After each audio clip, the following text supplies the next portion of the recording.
La mission de la CEDEAO a pris fin lundi après une rencontre avec le président sortant Alassane Ouattara et les trois principaux dirigeants de l'opposition.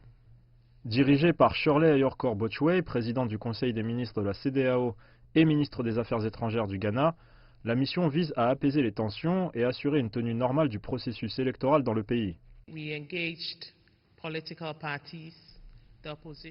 Nous nous sommes rapprochés des partis politiques de l'opposition, nous nous sommes rapprochés des candidats indépendants, nous nous sommes également rapprochés d'un groupe d'ambassadeurs pour savoir s'ils avaient des inquiétudes, et aussi pour mettre en garde tout le monde contre la violence et la nécessité de s'assurer que cette élection se déroule dans une atmosphère pacifique.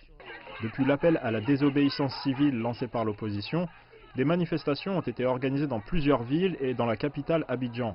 Que ce soit toujours les autres qui viennent au secours de la Côte d'Ivoire, ça dure bientôt 27 ans, 30 ans que ça dure, ça ne donne pas une bonne image du peuple de Côte d'Ivoire. Et la CEDEAO ne fera pas les choses à notre place. C'est à nous, peuple de Côte d'Ivoire, c'est à nous, hommes politiques ivoiriens, à indiquer le bon chemin pour notre pays. C'est le dialogue qu'il faut, c'est se parler qu'il faut, il faut s'asseoir. Malgré la réunion avec l'opposition, les manifestants continuent le boycott lancé par les principaux dirigeants de l'opposition. Face à cette situation, la mission de la CEDEAO a lancé un appel aux manifestants.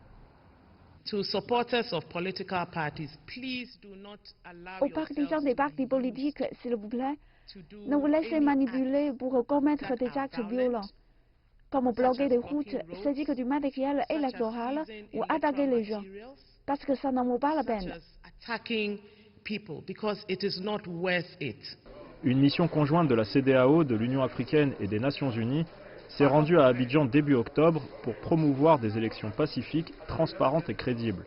Pour cela, la classe politique ivoirienne doit trouver un terrain d'entente avant les élections prévues le 31 octobre 2020.